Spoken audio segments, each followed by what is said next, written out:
हे चलो welcome back. सो हमने start कर रखा है ऑपरेशन मैनेजमेंट, जिसमें हम देख रहे हैं कि कॉस्ट कटिंग कैसे कैसे कर सकते हैं। So for all these cost cuttings आप लोगों ने एक चीज नोट की कि बोले बहुत सारे एस्पेक्ट्स है। अगर मैं किसी बिजनेस के बारे में सोचूं तो शुरुआत में हमने सोचा एज ए लेमैन हम बस बैठे फैमिली के साथ या अकेले बैठे, यार बस हो गया, अभी जॉब बहुत कर लिया, अब खुद का कुछ करना है, बिजनेस करना है। तो बिजनेस जनरली ट्रेडिंग होता है तो मैन्युफैक्चरिंग होता है, बराबर है। अब हम बात करें फिलहाल तो मैन्युफैक्चरिंग की, क्योंकि हमें नॉलेज जो मिला है वो मैन्युफैक्चरिंग का मिला हुआ, करेक्ट है। आपने बिजनेस सोचना है, ओके मैं कोई पर्टिकुलर प्रोडक्ट मैन्युफैक्चर करना चाहता हूँ, ठीक है। शुरुआत आपने वहां से की।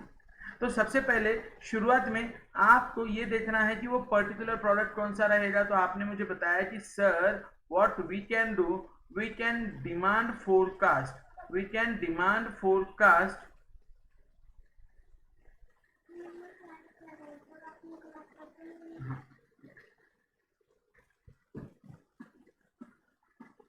demand forecast. I'm so sorry. Demand forecast. What do I mean by demand forecast? Please concentrate. Demand forecast से मेरा क्या कहना आया था कि भाई मैं वो कौन सा प्रोडक्ट बनाऊंगा जिसकी डिमांड आगे रहेगी, तो वो हम उसे फोरकास्ट करने की कोशिश करेंगे। फिर डिमांड बढ़ेगी, इसलिए हमने इक्वेशन बनाया, that equation is y is equal to a plus b x.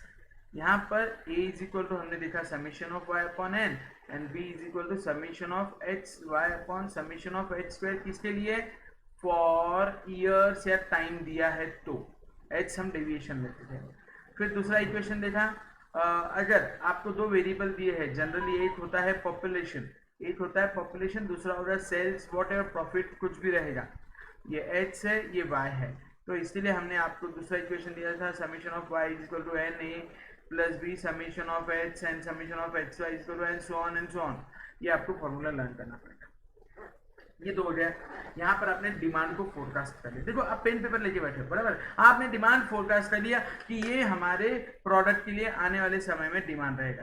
Then अपना अगला क्वेश्चन आपसे आया कि ओके चलो, क्या ये डिमांड में फुलफिल कर सकता हूँ? तो क्या मुझे ये फुलफिलमेंट के लिए रिस्पेक्टिव कैपेसिटी के बारे में सोचना पड़ेगा? एम आई राइट?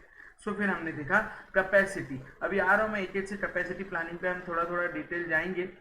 फिलहाल तो हमने देखा कि कैपेसिटी प्लानिंग में सबसे पहले तो हमने देखा ये कि आपके प्लांट में कैपेसिटी के हिसाब से आपको नंबर ऑफ मशीन्स लेनी पड़ेगी, इंट्रोड्यूस करना पड़ेगा। तो प्रोडक्ट पर कितना समय लग रहा है, वो मशीन पे, पर्टिकुलर मशीन पे कितने दिन आप काम करते हो, दिन में कितने घंटे काम करते हो, उस हिसाब से आपने कैपेसिटी प्लानिंग किया। फिर आप आगे गए, फिर आपने कंपनी का बॉटल नेक निकाला। बॉटल नेक और system capacity both are same, बराबर है।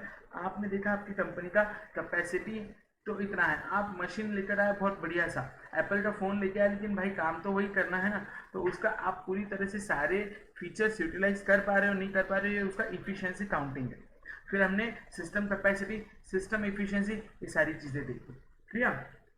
आई गेस जहां तक मेरा मुझे याद आ रहा है थर्ड तक अपना हो गया था। अब question number 4, a manager has to decide about the number of machines to be purchased.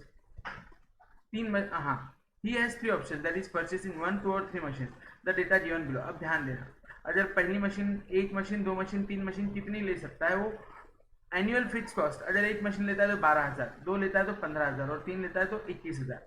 Sir ये ऐसा क्यों? अरे ऐसा ये इसलिए है कि मैंने एक टेंट ले लिया है, मैंने अपना एक फैक्ट्री के लिए जगह ले लिया है, वो फैक्ट्री का रेंट जो है वो तो देना ही है। अब उसमें मैं एक मशीन रखूँ या दो मशीन रखूँ तो डिवाइड हो जाएगा, बराबर है। इसके चलते एनुअल फिक्स कॉस्ट होगी आपकी कम, एनुअल फिक्स कॉस्ट आपकी क्या होगी है, कम होगी, करेक्ट है। उसके बाद नेक्स्ट अभी अगला क्वेश्चन क्या रहेगा आपके दिमाग में? करस्पॉन्डिंग रेंज ऑफ आउटपुट आपको दिया है। अब करस्पॉन्डिंग रेंज ऑफ आउटपुट के हिसाब से अगर एक मशीन है तो 0 से 300, 301 से 600, 601 से 900, मतलब ऑन एन एवरेज एक मशीन आपका 300 प्रोडक्ट प्रोड्यूस कर सकता है। Variable cost is ₹20 per unit and revenue is ₹50 per unit. देखो वेरिएबल कॉस्ट में बाकी सारी चीजें आती हैं, बराबर है। तो आपको वेरिएबल समझना पड़ेगा।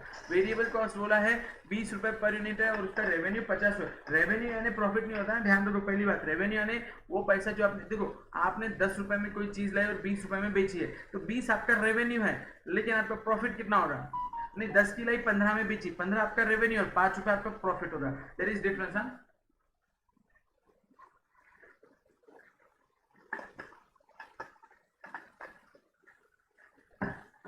Determine the break even point for each range. अब अपने को निकालना है ब्रेक इवन पॉइंट।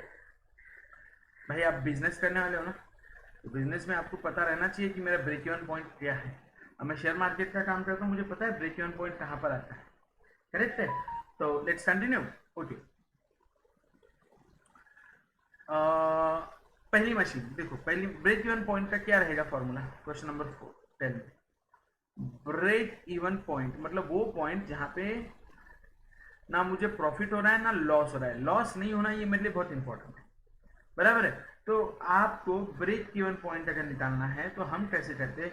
हमारे लिए सबसे इंपॉर्टेंट पॉइंट क्या है? ब्रेक इवन पॉइंट में हम करते हैं फिक्स कॉस्ट कितनी आ रही है, वो आपका खर्चा है ना main, divided by revenue minus variable cost. अब पहली मशीन लेता हो, 12,000 रुपये फिक्स कॉस्ट है, ओके, रेवेन्यू 50 रुपये और वेरिएबल कॉस्ट 20 रुपये है ना।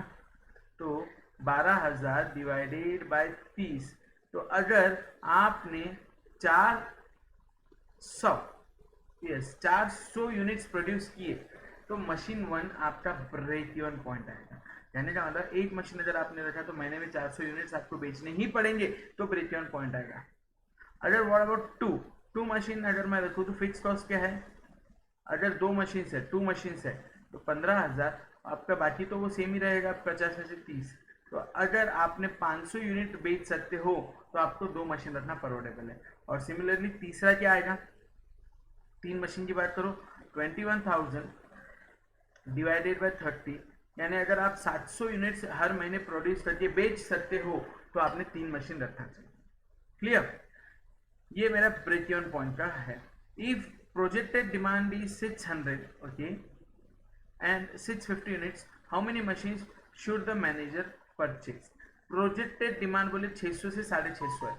अब 600 से 650 अगर मेरा प्रोजेक्टेड डिमांड है तो मैंने कौन सी मशीन लेनी चाहिए? यस टेल मी, क्या मैंने पहली लेनी चाहिए या दूसरी लेना चाहिए? या 600 से 650 है ना, तो मैं कौन से मतलब कितनी मशीन लेना चाहिए मैंने? 1, 2 या 3, क्योंकि करस्पॉन्डिंग रेंज ऑफ आउटपुट यहाँ पे दिया आपने। 600 कहाँ पर है? 600 कहाँ पर है? 2 पे है, बराबर है। ऊपर के 50 नहीं भी आए तो चलता, क्यों कि अगर मैं 3 मशीन ले लूँ ना तो 900 यूनिट्स का आउटपुट आएगा।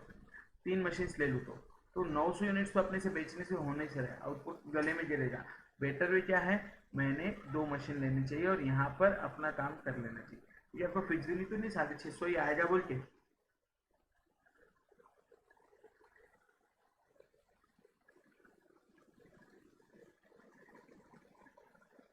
समझ में आ रहा है क्या? हाँ ना, क्योंकि अगर आप 3 मशीन भी लेते हो ना तो 700 यूनिट्स पे भी अगर मेरा ब्रेक इवन होता है फिर भी 50 यूनिट्स मेरे गले में जाएंगे, वो मैं परवडेबल नहीं। क्लियर? ओके। तो फिर अब सर रिमेनिंग ऑर्डर का क्या? तो देर आर मल्टीपल ऑप्शंस। या तो आप इन्वेंट्री यानी गोदाम पे मेंटेन करो, या तो आप आउटसोर्स करो तो किसी और से लाके माल बेच दो। बट ज़्यादा वाला कार्यक्रम मत करना। ये सारे सॉल्व एग्जाम्पल आपके मॉड्यूल के फिर वहाँ पर दी गई है। सो बताओ, ब्रेक इवन पॉइंट है क्या? Fix cost divided by revenue minus variable cost. Did you get it? Okay, next. अगला क्वेश्चन बड़ा इंटरेस्टिंग है। The fix cost for the production of a particular item is 200 per month. Fix है, कितना है? 200 rupees per month, ये अपना fix cost है। बोल बुला के देखो, ये 5 मार्क के लिए पूछा गया है 2008 में, अभी तो नहीं है ये भी और ये भी, बट फिलहाल फिर भी मैंने एक बार ले लिया आपको ताकि कोई दिक्कत ना आए तुमको। हाँ, क्या बताया है? बता। The fix cost for the production of a particular item is 200 per month, okay. अब कैसे करें आप बताओ? It's variable cost being ₹3। Variable cost यानी जो चेंज होते रहती है, just minute, give me second.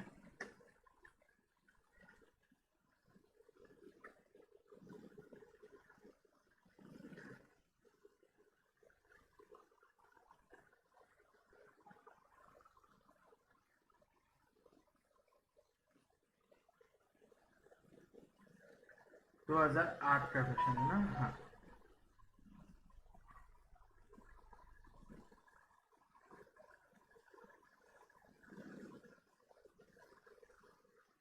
हाँ, and sale price being 7 per unit. अब 7 रुपए में बेचते हो, 3 रुपए वेरिएबल कॉस्ट है, मतलब आपके पास बचा कितना? 4 रुपए per machine, per unit, I am so sorry, 4 रुपए पर यूनिट आपका ये प्रॉफिट है। Determine its break even volume, volume निकालना है। What would be the profit if 2000 such units were sold in a month? 2000 such units were sold, अरे बड़ी बात कर रहे हैं भाई ये तो। चलो बताओ, हिसाब लगाओ एंड टेल मी कैसे करेंगे। The fix cost for the production of a particular item is 200, divide करें,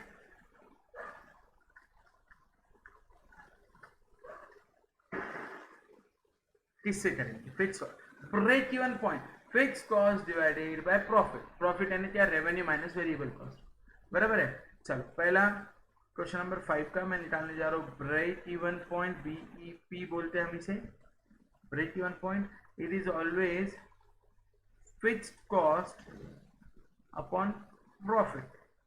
अब प्रॉफिट आप निकाल सकते हो, that is fix cost divided by revenue minus variable cost. Okay, what is fix cost बताओ? तो बोले 200 रुपये पर मंथ है, और रेवेन्यू 5 रुपये, नहीं कितना है रेवेन्यू? 7 रुपये रेवेन्यू है और 3 रुपये खर्चा है। 200 divided by 4, answer is 50 units per month. अगर बन जाए तो मेरा ब्रेक इवन पॉइंट आ जाए 50 यूनिट्स, ठीक है। अब पहला हुआ। दूसरा, determine its break even volume, 50 units आ जाए। What would be the profit if 2000 such units were sold in a month? एक महीने में मैंने 2000 यूनिट बेचे, तो कैसे होगा? कितना प्रॉफिट होना चाहिए? तो सर क्या 2000 यूनिट और हर यूनिट पे 4 रुपए, तो 8000 रुपये का प्रॉफिट होता है। हाँ मेरे भाई, लेकिन एक फिक्स कॉस्ट है 200 रुपये, वो माइनस करना पड़ेगा, मतलब 7800 रुपये का प्रॉफिट हुआ। सीधी बात, नो बकवास, बराबर है? हाँ है ना? मतलब अरे समझा क्या? कोई दिक्कत नहीं ना? क्लियर। तीसरा, how many such units should be sold so as to earn a profit 3000 per month? Profit 3000 रुपये होना चाहिए। अगर 3000 रुपये प्रॉफिट चाहिए, पर यूनिट पे 4 रुपये मिलते, तो आपको हिसाब लगाना है आ, आ, लेकिन 200 रुपये वो कौन लगाएगा? फिक्स कॉस्ट है। टोटल 3200 रुपये कमाना पड़ेगा, तो आपका आंसर आएगा 800 यूनिट्स। लगाओ हिसाब, done, clear? Fixed cost upon revenue minus variable cost. This is the answer. Go ahead. थोड़ा सा रब कर लेता हूँ।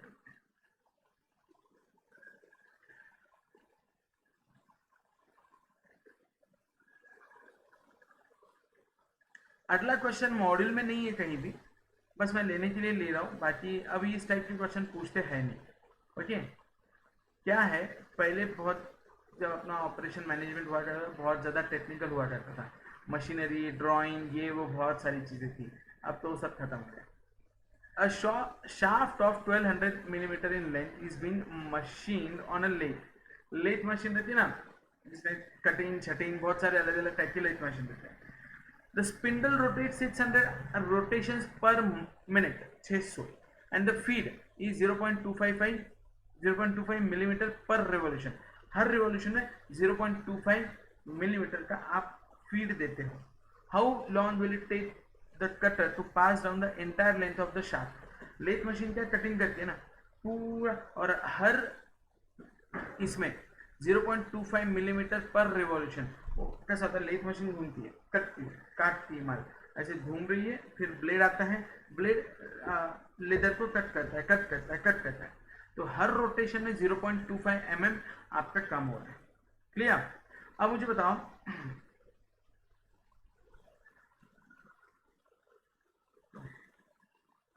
अब मेरा क्वेश्चन आपसे ये है, अ शाफ्ट ऑफ 1200 मिलीमीटर, अरे बाबा एट अ टाइम आप कितना मिलीमीटर उड़ा रहे हो, है आपका 1200 मिलीमीटर, लेकिन एट अ टाइम कितना मिलीमीटर उड़ा रहे हो, 1200, यस, एट अ टाइम 0.25, बोले तो 1200 डिवाइडेड बाय 0.25 बोले तो 4800 रोटेशन होना चाहिए, 4800 बराबर है, 4800 रोटेशन में मैं 1200 मिलीमीटर का जो मेरा लेदर का टुकड़ा है उसे मैं कट कर दूंगा। लेकिन अब दूसरी, how long will it take, अब देखो 4800 रोटेशन होना चाहिए, बट ये तो 600 रोटेशन पर मिनट के हिसाब से घूमता है। अगर ये 600 रोटेशन पर मिनट के हिसाब से घूमेगा तो the required is 8 minutes, and this is the answer. बहुत सिंपल है, लेथ मशीन है जो कट करती है, क्या कट करती है, लेदर कट करती है। फॉर एग्जाम्पल ओके, आपके पास है 1200 मिलीमीटर का एक लेदर का टुकड़ा, हर बार वो जब लेथ मशीन घूमती है तो 600 रोटेशन करके आती है और 0.25 मिलीमीटर उसे हर रोटेशन में कट करती है। आपको कितने रोटेशन चाहिए, बोले 4800, पहला 4800 रोटेशन आपकी मशीन करेगी, कितने मिनट में करेगी, बोले 1 मिनट में 600 रोटेशन करती है तो 8 मिनट में करती है। Done, sure, okay, sorry, done done done done. Next, अभी हम जो डिस्कशन कर, ये भाई ये रोटेशन वाला तुमको समझ में आया क्या सबको, बोलो हाँ है ना।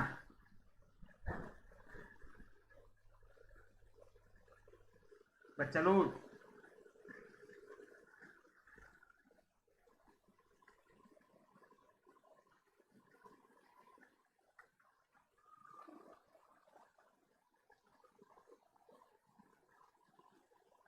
अभी रिसेंटली कहीं कुछ पूछा है क्या शाफ्ट का, रिसेंटली तो मुझे याद नहीं आ रहा, 14 में लास्ट को पूछा था। ओके ठीक, अब कैपेसिटी तो हो रहा है, अब बात करेंगे लेआउट। कैपेसिटी प्लानिंग में आपने देख लिया कि आपको कितनी मशीन्स ऑर्डर करनी चाहिए या आपका प्लांट कितना बड़ा होना चाहिए, करेक्ट है। यहाँ पर अपना काम हो गया, आपने ये चीज नोट कर ली कि बोले सर कैपेसिटी के हिसाब से मैंने 2 मशीन ऑर्डर करनी चाहिए, मैंने 4 मशीन करनी चाहिए, मैंने 6 करनी चाहिए, वॉट एवर इट में भी आपको एनालिसिस आया। अब इसमें और भी आगे अपन चलते हैं।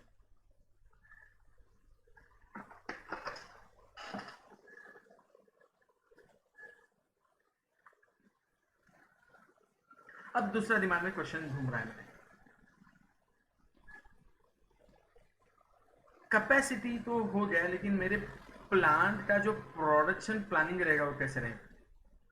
मतलब एक लेआउट आप लोगे, आप एक एमआईडीसी में प्लॉट लोगे, प्लॉट लेने के बाद आप उसे डेवलप करोगे, आप कंस्ट्रक्शन करोगे। अब कंस्ट्रक्शन में क्या होता है, एक जगह लेथ मशीन है, मतलब अगर सपोज मैं शूज का बात कर रहा हूँ, मैं शूज मैन्युफैक्चरिंग करना चाह रहा हूँ, रॉ मटेरियल आएगा, फिर वो लेदर जो आएगा उसको आप धोने वाले हो, उस पर कुछ प्रोसेसिंग है, गर्म पानी से निकालोगे, फिर आप उसको लेथ मशीन पे जाओगे, वहां पे भेजोगे, वो कटिंग करेगा, कटिंग करने के बाद अगली मशीन पे जाएगा, वहां पे वो स्टिचिंग करेगा, साइज में मोल्डिंग करेगा, उसके बाद अगली मशीन पे जाओगे, स्पीच होने के बाद उसको पॉलिशिंग करेंगे, पैकिंग करके भेजेंगे। ऐसे 4 अलग डिपार्टमेंट है ना, 4 अलग मशीन है ना, तो इन सबका एक प्लानिंग होना चाहिए ना आपके पास, कहाँ से रॉ मटेरियल एंट्री करेगा, कैसे जाएगा, माल कैसे फ्लो होते हुए जाएगा। जितना ज्यादा अच्छे से आप इसे मैनेज करोगे उतनी एनर्जी बचेगी, उतनी प्रोडक्टिविटी बढ़ेगी, बराबर है। So define layout in production planning, note the types of layouts, अलग अलग layouts are there. A layout essentially refers to the arranging and grouping of machines which are meant to produce goods. Grouping is done on different lines. The choice of particular line depends on several factors. The methods of grouping or the types of layouts are: number 1, process layout or functional layout और job shop layout, जैसे मैंने आपको बताया। Product layout और line processing layout और flow line layout. अब देखो क्या होता है, प्रोसेस लेआउट या फंक्शनल लेआउट और जॉब शॉप लेआउट बोले तो ये छोटे मोटे रहते हैं ना वो, okay. Then there are certain again things, आप कौन से देख सकते हो, आपको एक बार मॉडल जरूर विजिट करना पड़ेगा, क्योंकि द थिंग इज व्हाट, बहुत सारी चीज़ें ऐसी है जो वहाँ पे फटाफट इमेज वगैरह के साथ हो रही है, तो बाकी ज़्यादा दिमाग लगाने की कोई नीड नहीं है, हो तो जाएगा, don't worry about it, but हर एक का अपना अपना एक वर्किंग है। सो अलग अलग लेआउट्स है, बराबर है। जैसे मैंने बताया आपको प्रोसेस लेआउट और फंक्शनल लेआउट और job shop layout, product layout और लाइन प्रोसेसिंग लेआउट और फ्लो लाइन लेआउट। मतलब क्या होता है, दो चीजें। जॉब शॉप है, एक आया छोटा भी आया बड़ा भी आया। अब जैसे मैं बिल्डिंग के लिए जाता हूँ, वहाँ पे बिल्डर के पास क्या होता है, जैसे जॉब आता है वैसे लेता है, बड़ा भी है छोटा भी है, काम जैसे आया प्रायोरिटी पे चलता है। दूसरा क्या होता है, उससे बड़ा काम जब होता है अपन बैच वाइज कर देते हैं, बराबर है, बैच कर देते हैं बाबा, 50 लोगों का 50 चेयर बनानी है एट टाइम, तो उस हिसाब से, तो इस हिसाब से आपके अलग अलग लेआउट्स बनते हैं, बराबर है। अब उसमें भी अपने को कॉस्टिंग करना पड़ता है, उसमें भी अपने को कॉस्टिंग करना पड़ेगा। अब दीज आर सर्टन थिंग जो आपको पढ़ना ही पड़ेगा, थोड़ा सा पढ़ लेना, गूगल आउट कर लेना, that's not a big deal. अब ध्यान देना, 2008 में पूछा गया question, A and I M are two fierce competitors. Fierce बोले तो बहुत ज्यादा जानी दुश्मन वाले कंपिटिटर्स हैं। अब उनका हिसाब क्या है, okay. In a leading manufacturer of mobile phones approaches them separately to share what they can offer for outsourcing the manufacturing of mobile phones components on a standardized machine whose operating cost is 40 per hour. अब दो competitors है ए और M, इनके पास एक company है जो mobile phone बनाती है, उसके जो पार्ट्स चाहिए उसके लिए इनके पास जाती है। अब इनके पास क्या खास है, इनके पास है वो मशीन। अब वो मशीन पे क्या है, 40 रुपए पर आवर का हिसाब लगता है। एन नाम की कंपनी वो request you to evaluate and advise based on following offers made by A and M as to which of the two should be chosen. ध्यान दो, कंपनी ए और कंपनी एम ने क्या बोला, प्रोडक्शन रेट पर आवर बोले 20 pieces बनाएंगे, 30 pieces बनाएंगे per hour. Company कितना बना रही है, 20 piece per hour. Company M कितना बना रही है, 30 पीस, ओके। मोबाइल कंपोनेंट्स पर सेटअप, तो बोले 8000 कंपोनेंट्स हम बना लेते हैं और ये बनाते हैं 6000 कंपोनेंट्स। इनका सेटअप का कॉस्ट है 600 रुपए, इनका सेटअप का कॉस्ट है 3000 रुपए। अब देखा जाए तो कंपनी जो है वो एम जो है 6000 पीस बनाती है या 8000 पीस ज्यादा बना रही है, तो मैं इस हिसाब से करूँ या मैं इसका टोटलिंग करके देखूँ, ये मेन है, ये ध्यान दो। सेटअप कॉस्ट अपने को 600 रुपए और 3000 रुपए तो पर बताया गया है। दूसरा, ऑपरेटिंग आवर्स पर सेटअप, देखो ये 8000 पीसेस बनाते हैं लेकिन हर घंटे में 20 पीस बनाते हैं, तो 400 घंटों का हिसाब है। ये 6000 पीस बनाते हैं लेकिन हर घंटे में 30, बराबर है, तो आपके 200 घंटे। देखो यहाँ पे पर आवर का हिसाब निकाला है, तो आपको यहाँ पे 400 घंटे लगेंगे, यहाँ पे आपको 200 घंटे लगेंगे। ये 8000 पीस बनाएगा, 6000 पीस बनाएगा, ओके। अब ऑपरेटिंग कॉस्ट कितना है, तो बोले 40 घंटों का 600 रुपए पर हेड के हिसाब से, सॉरी 400 रुपए पर हेड के हिसाब से, 40 के हिसाब से 16000 रुपए। इनका कितना है, 200 घंटे लेकिन 3000, सॉरी 200 घंटे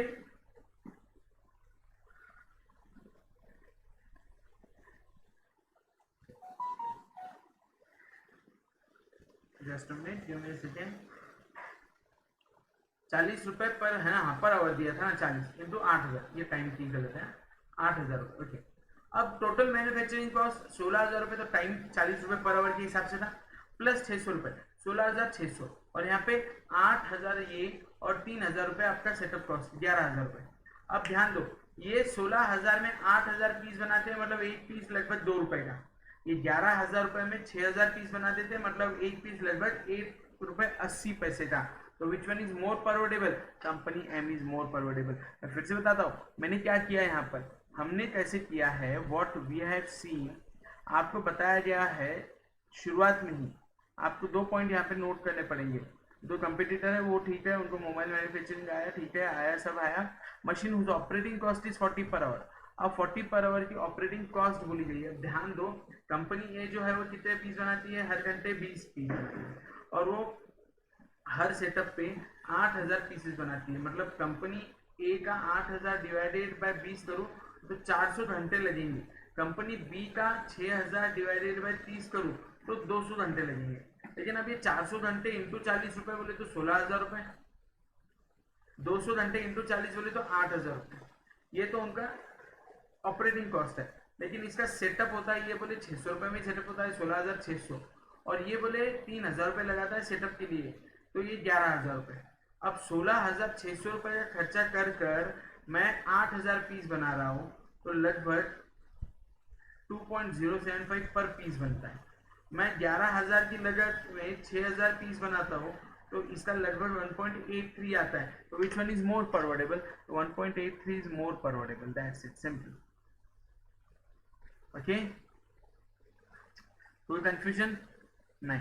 ये दोनों उस दिन के क्वेश्चन है अपने department works for 8 hours per day and so on so on, ये हो गया था आपका। हाँ, सिमिलरली 2016 में एक इंटरेस्टिंग क्वेश्चन पूछा गया। कौन सा? ऑटोमेटिक और सेमी ऑटोमेटिक मशीन के लिए।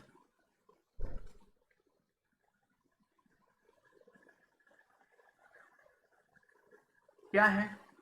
Calculate break even point for the following. Production manager of a unit wants to know what quantity he can use automatic machine against semi auto.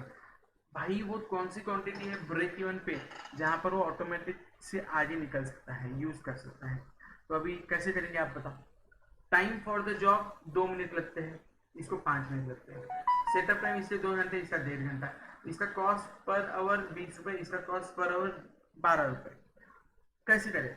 तो भाई वो कौन सा यूनिट है? Let h with break even quantity.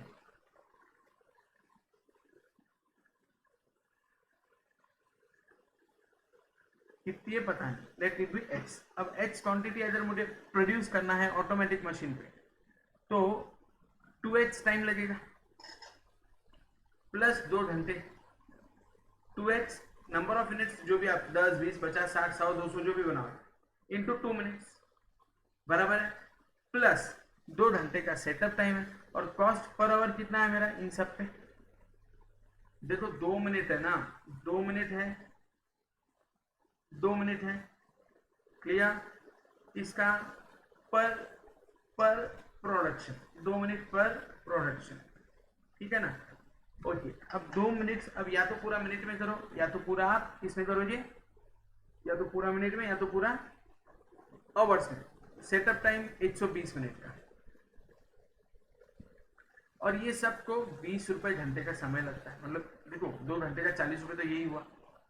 अब अगर similarly इधर की मैं बात करूं, इक्वल टू लेता हूं, 5 मिनट लगेंगे तो 5x प्लस 1.5 घंटा बोले तो 90 मिनट और इंटू 12 रुपए। आप लगाओ हिसाब, 40h plus 2400 is equal to 60h plus 1080 I guess.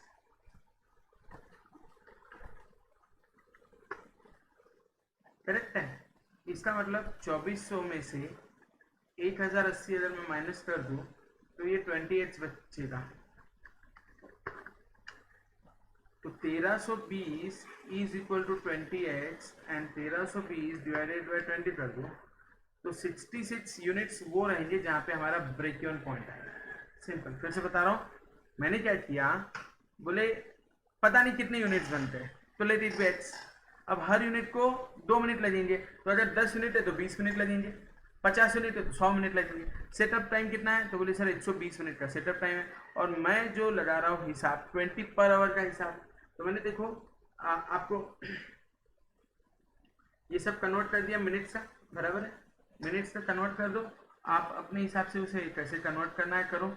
Divide by 60 करना है, डिवाइड बाय 60 करो, वॉट एवर इट में भी आपका आंसर तो इसी तरह आएगा।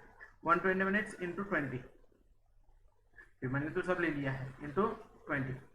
फिर आगे इधर आ जाओ, क्या है ये 5h प्लस 90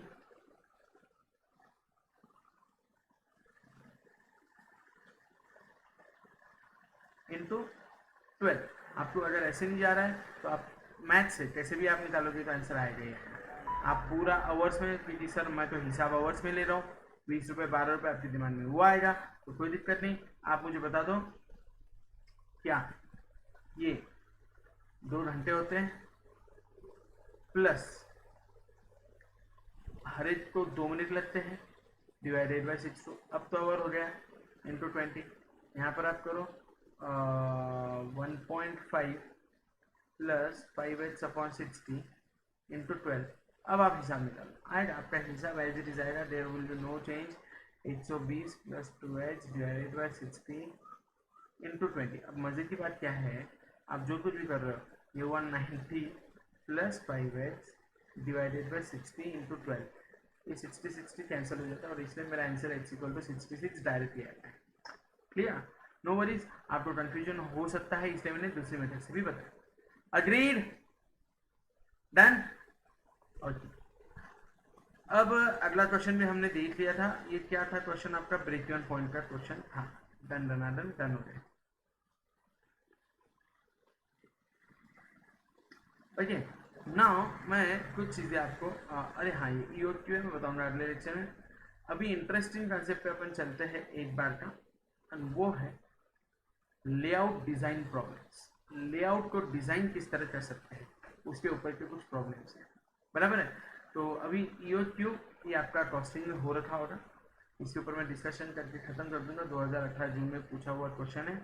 नेक्स्ट लेक्चर में आज ही, मतलब अभी मैं ये कर दूंगा आपको, तो will discuss everything in detail. और अगले लेक्चर में मैं आपको जो लेआउट ले लूँगा, ये कंपलसरी है लेआउट के क्वेश्चंस, और will then we can stop for the same, no worries about it. हो जाएगा, लेसन 2 डन हो जाएगा, ठीक है। I will just take a break, hold on.